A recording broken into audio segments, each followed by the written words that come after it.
안녕하세요. 이번 영상에서는 CSS에서 가장 중요한 반응형 웹 개념에 대해서 살펴보고요. 반응형 웹을 만들 때 자주 사용하는 미디어 쿼리에 대해서도 함께 알아보도록 하겠습니다.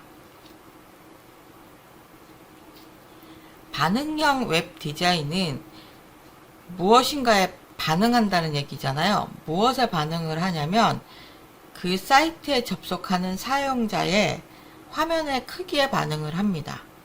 그러니까 PC로 접속했을 때 그 PC 화면의 크기와 스마트폰으로 접속했을 때 그 좁은 화면, 그 화면의 크기, 그 화면의 크기에 따라서 사이트의 레이아웃을 적절하게 바꿔서 보여줄 수 있는 기법을 반응형 웹 디자인이라고 얘기를 합니다. 예를 한번 들어볼까요? 지금 보는 사이트는 이제 EBS 사이트입니다. 이 안에 들어있는 콘텐츠가 무지하게 많습니다. 자, 이건 지금 PC로 접속한 상태고요. 여기 중간 부분을 한번 주의 깊게 봐주세요. 지금 가로로 구독 방송 서비스가 하나 있고 그 옆에 학습 서비스가 또 있습니다. 이걸 제가 브라우저 창의 크기를 한번 줄여볼게요. 점점 좀 더 줄여볼게요.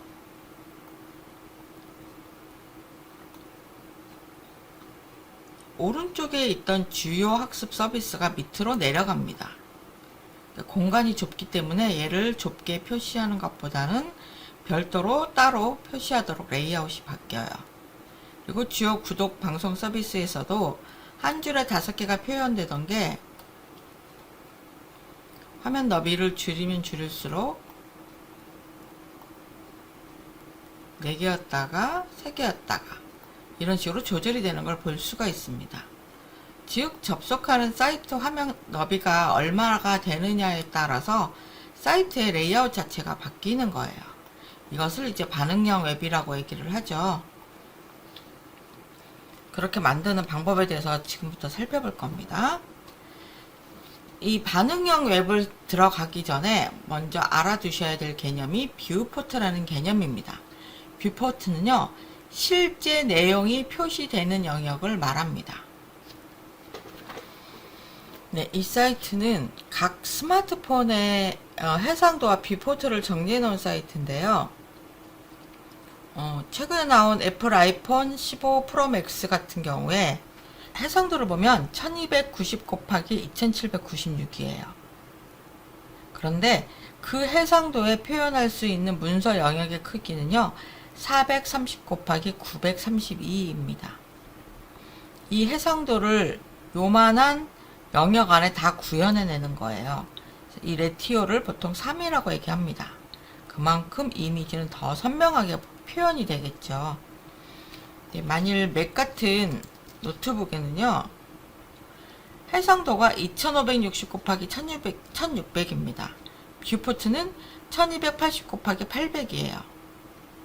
레티오는 이 값입니다. 2배예요. 그러니까 요 1280 곱하기 800 안에 이만큼의 해상도를 구현해내는 겁니다. 실제 이 레티오 값이 1인 것에 비해서 2배의 선명한 값을 가지게 됩니다. 스마트폰이나 이런 PC, 노트북 이런 것들이 각각 이 레티오 값들이 달라요. 그래서 해상도가 비슷비슷하다 하더라도 뷰포트는 달라집니다. 특히 스마트폰은 뷰포트가 훨씬 작죠.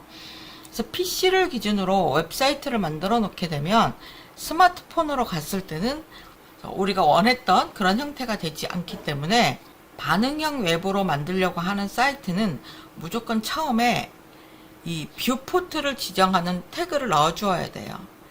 VS 코드로 기본 웹 문서를 만들었을 때 뷰포트와 관련된 코드가 들어갔었거든요. 여기에 들어있는 내용이 뭐냐면 width 값을 device width로 맞춰라 라는 것입니다. 뷰포트들이 다 다르니까 지금 문서를 이 뷰포트 너비에다가 맞춰달라는 뜻입니다. 이렇게 너비값 맞춰주고 initial scale이라는 것은 처음에 확대해서 보여줄 거냐 축소해서 보여줄 거냐 아니면 원래 크기대로 보여줄 거냐를 지정해 주는 거예요. 기본값은 1입니다. 원래 크기대로 보여주는 용도가 제일 크겠죠. 근데 상황에 따라서 확대하거나 축소해서 보여줘야 될 경우에는 이 이니셜 스케일 값을 넣어주시면 되고요. 유저 스케일 러블은 모바일에서 화면을 확대해서 보거나 축소해서 볼 수 있도록 할 것인지를 지정하는 속성이에요. yes 그러면 확대 축소가 가능하다는 얘기고요. no 그러면은 확대 축소가 되지 않습니다. 방금 살펴봤던 EBS 한번 볼까요? 여기도 헤드 태그 안에 메타 태그가 있고요. 메타 태그 부분에 width는 device width 값이고요. 유저 스케일 러블을 no라고 했습니다. 그러니까 사용자가 작은 화면에서 이 사이트를 볼 때도 내용 자체를 확대해서 볼 수는 없습니다. 물론 이미지를 확대해서 보는 건 가능해요. 근데 다른 내용을 뭐 텍스트나 이런 걸 키워서 보거나 그러는 건 안 된다는 얘기예요. 이니셜 스케일 값도 1이라고 했습니다. 이 뷰포트를 지정하는 코드는 VS 코드에서 자동으로 들어가기 때문에 따로 여러분들이 이걸 외우려고 하시지 말고요. 이게 이러이러한 역할을 하는 거고 이래서 뷰포트를 지정해 줘야 되는 거구나 정도로만 알고 계시면 되겠습니다. 그리고 반응형 요소라고 제가 따로 정리를 해봤는데요. 화면이 커지거나 작아질 때 글자를 커지거나 작아지게 만들 수도 있고요. 어떤 특정한 이미지를 커지거나 작아지게 만들 수도 있습니다. 그렇게 하기 위해서 사용하는 방법들을 설명드릴 거예요. 대부분 글자 크기를 지정을 할 때 우리는 픽셀을 많이 써요. 그럼 이 픽셀이라는 것은 고정된 값이기 때문에 항상 그 크기로 나타납니다. 때 상대적인 크기를 나타내는 단위가 EM 단위와 REM 단위입니다. EM 단위는요, 부모 요소의 글자 크기를 기준으로 합니다. 아래에서는 좀 극단적인 경우인데요. 이 문서에는 P가 모두 3개가 있습니다. P 사이즈를요, 제가 폰트 사이즈를 1EM이라고 지정을 했어요. 콘텐트라는 클래스 스타일을 가진 요소에는 폰트 사이즈를 1.5EM으로 지정을 했어요. 이랬을 경우에 이 3개의 P가 글자 크기가 달라집니다. 첫 번째 P는 부모 요소가 바디이기 때문에 픽셀이 될 텐데요. 두 번째 P와 세 번째 P 같은 경우에는 div의 자식 요소예요. 이 콘텐츠라는 애를 기준으로 글자 크기를 지정하게 됩니다. 이 콘텐츠의 글자 크기는 뭐냐면 1.5EM입니다. 이 div의 부모 요소는 바디니까 16 곱하기 1.5 해서 이 콘텐츠는 24픽셀이거든요. 그럼 그 콘텐츠 안에 있는 P들은 또 다 24픽셀로 표시가 되는 거죠. EM일 경우에 부모 요소의 영향을 받기 때문에 내가 원하는 것과 다른 값이 나올 수도 있어요. 그리고 이 포함 관계가 계속 겹쳐지다 보면 계속 글자 크기가 달라질 수도 있습니다. 부모와 자식 관계라는 게 글자 크기에 영향을 주게 돼요. 그래서 새로 등장한 게 REM 단위입니다. REM은요, 루트, 즉 맨 위에서 지정한 크기를 기준으로 해서 모든 크기를 계산을 하게 돼요. 여기 HTML이라는 타입 선택자에다가 16픽셀이라고 지정을 했습니다. 이 HTML은요, 그러니까 문서 전체를 감싸고 있는 태그잖아요. 그래서 얘가 루트가 됩니다. 루트에서 16픽셀이라고 지정을 했기 때문에 앞에서와 똑같은 P와 콘텐츠를 지정을 하더라도 이 div 안에 있는 P 값은 계속 16픽셀이 돼요. 부모 요소에 영향을 받지 않습니다. P는 루트를 기준으로 해서 1배, 1REM이기 때문에 16픽셀이 됩니다. EM을 쓰실 수도 있고 REM을 쓰실 수도 있어요. EM을 쓸 때 부모 요소를 조심해야 된다는 것만 주의하시면 됩니다. 우리가 자주 이용하는 다음 사이트나 네이버 사이트를 보시면 글자 크기가 REM으로 지정된 것을 볼 수 있습니다. 폰트 사이즈와 라인 하이트 값이 이렇게 지정되어 있고요. 다음도 보시면 폰트 사이즈와 라인 하이트 값이 이렇게 지정된 것을 보실 수 있죠. 네, 이번에는요, 이미지를 반응형으로 만드는 방법에 대해서 알아볼게요. 지금 보시는 이미지.html 문서에는 이미지가 하나 들어 있습니다. 브라우저로 확인을 해보면 이렇게 커다란 이미지가 하나 있어요. 얘를 브라우저 창을 줄이면 반응형으로 만들지 않았을 경우에는 이미지의 일부가 가려져서 보이지 않게 됩니다. 그러니까 스크롤 막대를 움직여야만 볼 수가 있죠. 그래서 얘를 반응형으로 만들게 되면 브라우저 창 너비에 따라서 이미지 크기도 조절이 가능해야 돼요. 그럴 때 사용하는 게 Max Width라는 속성입니다. 이게 가장 간단한 방법이에요. 이미지를 여기 클래스가 있네요. 클래스가 탑이라고 했으니까 탑이라는 클래스를요 지정을 하는데 Max Width 값을 100%라고 하겠습니다. 이게 width 값도 100%라고 해줄게요. 원래 이렇게만 하면 나를 담고 있는 요소, 여기 같은 경우는 이 div 요소죠. div 요소의 크기에 따라서 그 크기에 가득 차달라고 표시를 하는 거예요. 일단 여기 width 100까지만 하고 한번 볼게요. 이렇게 점점 커집니다. 제가 이걸 축소해서 엄청나게 화면 창을 넓게 만들어 봤어요. 글자 크기를 보시면 보이죠? 엄청 넓게 만들어도 무조건 얘는 화면에 가득 차도록 표시가 됩니다. 만일 작은 이미지일 경우에는 얘가 해상도가 확 떨어져 버리게 돼요. 이미지가 한없이 커지는 것을 막으려면은요, 그냥 width 100%라고 하지 않고 max width 100%라고 해주시면 돼요.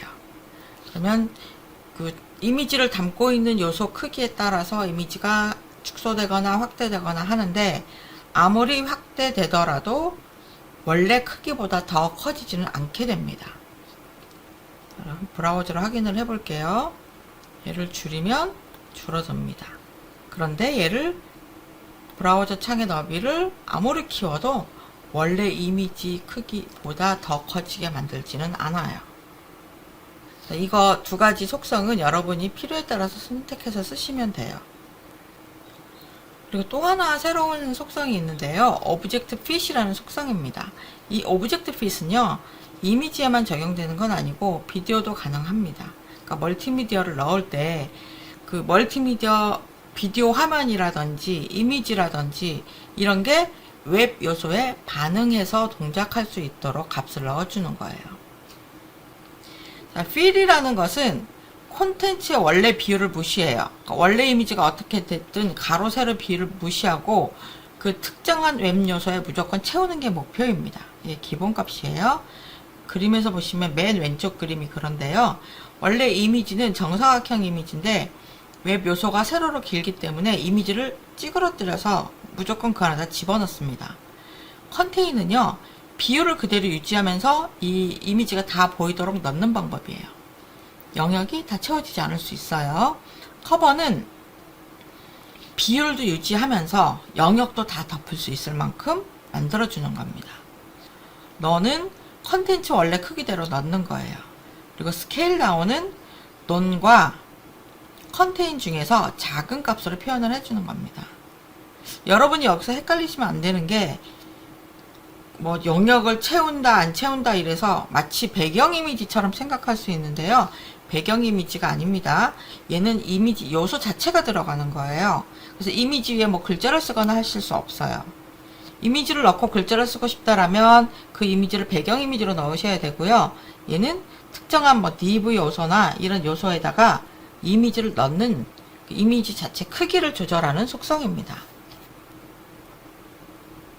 이번에는 미디어 쿼리에 대해서 알아볼게요. VS 코드에서 card.html이라는 문서를 불러오면은요, 이렇게 div 안에 여러 가지 요소들이 들어가 있고요. 외부 스타일 시트 파일이 연결되어 있습니다. 열어보면 여기에 처음 보는 키워드가 있어요. 골뱅이 미디어. 그리고 여기도 그런 게 있어요. 이 부분이 바로 미디어 쿼리입니다.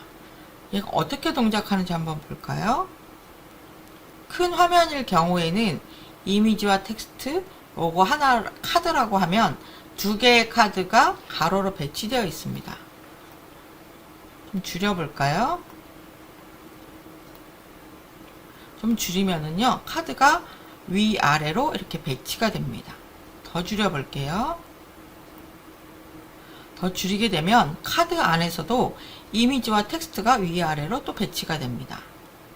이렇게 할 수 있도록 사용자의 브라우저 화면의 너비 값을 감지하고 그 값에 따라서 레이아웃을 바꾸도록 해주는 방법이 미디어 쿼리입니다.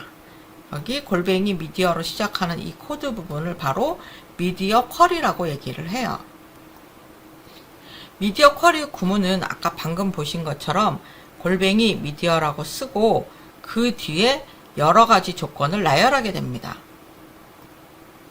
지금 보시면은 미디어 뒤에 내가 이 미디어 쿼리를 어디에 적용할 건지 유형을 지정을 해줘요. 스크린. 난 이거를 화면에다 적용을 할 거야. 여기서 말하는 스크린이라는 거는 웹사이트 내용을 보여주는 PC 화면, 스마트폰 화면, 스마트 TV 화면, 이런 등등등의 브라우저 화면을 다 토탈해서 스크린이라고 얘기를 해요. 그리고 뒤에 AND를 이용을 해서 조건을 줍니다. 이러이러한 조건이면, 화면이면서 이러이러한 조건이면 이런 식으로 배치를 해 라고 얘기를 해주는 거고요. 조건을 이렇게 AND로 연결해서 계속 갖다 붙일 수 있습니다. 어떤 조건을 쓸 수 있느냐, 처음에는 유형이 나왔었죠. 제가 스크린을 사용을 했습니다. 브라우저가 들어있는 스크린은 다 이 스크린에 들어갑니다. 인쇄할 때 사용할 미디어 쿼리도 지정하실 수 있어요. 그다음에 웹문서의 가로 너비하고 세로 높이를 지정하실 수 있습니다. 여기서 말하는 너비와 높이는요, 뷰포트 값이에요. width 값이 얼마고 height 값이 얼마일 때 라고 지정하실 수도 있고, min을 붙이면 최소 값입니다. min width 1440픽셀 이러면 1440픽셀이 최소 너비인 거예요. 즉 1440 이상일 때 라고 지정하고 싶다면 min width 1440 이렇게 해주면 됩니다. 뭐뭐뭐뭐 이하일 때 라고 하면은 max width 값을 지정을 해주시면 되겠죠. 이 미디어 쿼리는 브라우저 창의 너비 값을 기준으로 사용하는 게 대부분이에요. 그래서 min width나 max width를 사용을 하는데 상황에 따라서 하이 값을 이용하실 수도 있습니다. 화면 회전을 따지기도 해요. 스마트폰이나 태블릿을 가로로 놓는 경우가 있죠. 그래서 가로로 놓게 되면 레이아웃을 바꾸고 싶다. 그랬을 경우에는 이 AND하고 괄호 안에다가 오리엔테이션이 포트레이트일 때, 오리엔테이션이 랜드스케이프일 때 이렇게 지정을 해주시면 됩니다. 이외에도 미디어 쿼리 조건은 아주 많습니다. 그리고 기기들이 많아지다 보니까 조건이 점점 더 많아지고 있어요. 근데 여기서는 가장 많이 사용하는 뷰포트 크기와 화면 회전에 대해서만 설명을 드렸고요. 여러분이 더 궁금하시다면 여기 미디어 쿼리 레벨 5라는 표준 스펙 문서가 있거든요. 이 표준 스펙에 가시면 왼쪽에 with, high부터 시작해서 다양한 여러 가지 조건들이 있고 그 조건을 사용하는 방법들이 나열되어 있습니다. 궁금하신 분은 참고해 보세요. 자, 그러면 아까 우리가 봤었던 여기 너비가 1440 이상일 때 또는 1440 미만일 때 이렇게 어떤 크기를 기준으로 나눌지 이 부분을 우리가 흔히 중단점, 브레이크 포인트라고 얘기를 해요. 스마트폰만 하더라도 화면 크기가 다양하고 태블릿도 마찬가지고 PC도 마찬가지입니다. 요즘엔 점점 고해상도의 와이드 화면 나오고 있죠. 그러다 보니까 이 모든 기기를 반영을 해서 다 중단점을 넣어줄 수는 없습니다. 대충 몇 이상 몇 이하 이렇게 중간에 크기 값으로 지정해 주시는 게 일반적입니다. 그리고 스마트폰과 태블릿, 데스크탑 이 정도로만 구별을 해 주셔도 되고, 여기다 내가 좀 더 세분화시키고 싶다 그랬을 경우에는 중단점을 더 많이 만드실 수도 있어요. 중단점을 지정할 때 필요한 게 뭐죠? 뷰포트 값입니다. 뷰포트 너비를 얼마로 해야 될지 그 값을 참고로 해서 지정을 해주시면 돼요. 제가 앞에서 잠시 보여드렸던 이 사이트에 방문하시면 뷰포트 값들이 다 나와 있습니다. 스마트폰의 경우에는 400대, 300대 이 정도 크기이기 때문에 스마트폰을 고려를 했을 때 뭐 320에서 한 440 정도로 하면 되겠구나 라든지 뷰포트 값을 이렇게 지정을 해주시면 돼요. 그래서 중단점은요, 여러분들이 사이트를 개발을 할 때 개발팀에서 함께 논의를 해서 지정을 하셔야 돼요. 뭐 이리저리 막 바꿀 수 있는 것도 아니고 딱 정해진 값이 있는 것도 아니기 때문에 우리가 이거 서비스 하려고 하는 대상이 어떤 사람들이고 그 대상이 사용하는 기기는 이 정도일 것이니까 중단점은 이렇게 결정하자라고 의논해서 결정을 해놓고 미디어 쿼리를 작성을 하면 됩니다. 미디어 쿼리는요, 그 미디어 쿼리 내용을 링크 태그나 임포트 구문을 이용을 해서 직접 연결해서 쓰실 수도 있고요. 스타일 시트 안에다가 넣어서 사용할 수도 있습니다. 주로 이 스타일 시트 안에 미디어라는 키워드를 이용을 해서 많이 사용을 합니다. 이 스타일 시트는 내부 스타일 시트일 수도 있고 외부 스타일 시트일 수도 있죠. 그래서 그 안에다가 함께 다른 그 스타일을 정의하면서 함께 지정하실 수 있습니다. 그리고 미디어 쿼리를 사용을 하면서 도움이 되는 또 웹 개발자 도구창의 기능을 한번 살펴볼게요. 네, 이 사이트는 네이버 개발자 사이트고요. 여기가 반응형 웹으로 되어 있어서 여기를 한번 참고해 보도록 하겠습니다. 자, 웹 개발자 도구창을 열어볼게요. 이 상태에서 개발자 도구창 맨 왼쪽에 보시면 이런 아이콘이 있어요. 기기 툴바 전환이라고 되어 있는 아이콘이 있습니다. 그럼 한번 클릭해 보세요. 개발자 도구창을 좀 밑으로 내려놓을게요. 여기에 보시면 소형 휴대기기로 봤을 때 320 픽셀로 봤을 때 어떤 모양인지를 미리 확인하실 수 있습니다. 또는 이렇게 마우스 커서를 올려놓을 때마다 크기가 달라져요. 태블릿으로 보면 어떻게 나오는지 볼까요? 태블릿을 봤을 때 이런 모습이네요. 좀 달라진 게 보이시나요? 여기를 비교해 보면 되겠네요. 소형 휴대기기였을 때는 이 카드 부분이 하나씩 표현되다가 태블릿으로 가니까 두 개씩 표현이 됩니다. 자, 대형 노트북으로 가면 카드가 4개가 표현이 돼요. 위에 있는 아이콘들도 좀 넉넉하게 간격을 가지고 있죠. 이렇게 여기 반응형으로 되어 있는 이 부분을 반응형으로 바꾸고 되어 있는 부분을 선택을 하면 크기에 따라서 사이트가 어떻게 바뀌는지를 확인하실 수 있고요. 이 반응형 부분을 클릭하면 여러가지 기기들이 나와 있습니다. 사람들이 자주 사용하는 기기들이 나열되어 있으니까 그것을 클릭해서 그 기기에서 어떻게 보이는지도 테스트 해 보실 수 있어요. 삼성 갤럭시로 가면 이렇게 보인대요. 주로 반응형으로 놓고 이 기기 값, 중단점 값에 따라서 이렇게 확인해 보실 수 있고요. 오른쪽에 있는 이 부분을 클릭을 해서 직접 크기를 조절하실 수도 있습니다. 또는 윗부분에 크기 값 입력하셔도 돼요. 그리고 여기 오른쪽 회전 마크는요, 스마트폰일 경우에 회전시켰을 때 어떻게 보이는지를 확인하실 수 있어요. 회전했을 때 모양이라든지 스마트폰일 때 모양, 태블릿일 때 모양 이렇게 다 달라진다는 것은 이 사이트에서 그런 미디어 쿼리를 잘 작성을 해 놓았다는 얘기입니다. 어떻게 작성을 한 걸까요? 코드가 궁금하시죠? 그럴 때 미디어 쿼리 코드를 쉽게 찾아보는 방법이 있습니다.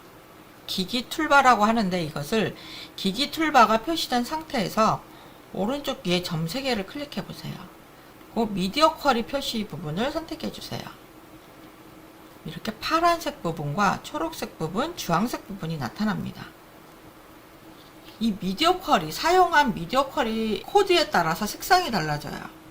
파란색 부분은 맥스 위드를 기준으로 한 미디어 쿼리고요. 초록색 부분은 민 위드와 맥스 위드를 함께 사용한 미디어 쿼리 코드입니다. 그리고 주황색 부분은 민 위드만 사용한 미디어 쿼리 부분이에요. 이 미디어 쿼리 부분에 마우스 커서를 가져가면 어떤 값들이 사용되어 있는지 나타나요. 여기 가운데 부분을 클릭을 해 볼게요. 그러면 여기 스크린, and 괄호 max width 320 픽셀 미디어 쿼리 코드 소스가 보입니다. 여기를 오른쪽 클릭해서 소스 코드에서 보기를 위로 마우스 커서를 가져가면은요, 연결된 CSS 파일이 떠요. 클릭해 보겠습니다. 그리고 밑에를 이렇게 보시면 사용된 미디어 쿼리 소스가 나타납니다. 오, 이렇게 사용을 했군요. add media 하고 스크린 있고 and max width 값을 320 픽셀로 했을 때 폰트 사이즈를 1.25 REM으로 해줘 라는 코드 부분입니다. 만일 여기 650 이 부분이 궁금하다면 소스 코드에서 보기 CSS 파일 딱 하면 해당 부분이 이렇게 나타납니다. 그러니까 웹 개발자 도구창에서 미디어 쿼리를 어떻게 확인하고 소스 코드를 어떻게 보는지 이 방법만 알고 계시면 여러분이 다른 사이트를 다니다가 이 사이트 반응형 웹 괜찮은 것 같아. 미디어 쿼리 코드 한번 보고 싶어. 그랬을 경우에 도움이 될 것입니다. 네, 오늘은 반응형 웹이 무엇이고 미디어 쿼리가 무엇인지에 대해서 알아봤어요. 미디어 쿼리를 사용하기 위해서는 뷰포트가 아주 중요한 개념이었었죠. 그래서 뷰포트에 대해서도 살펴봤고요. 개발자 도구창을 통해서 미디어 쿼리를 확인하는 방법까지 알아봤습니다.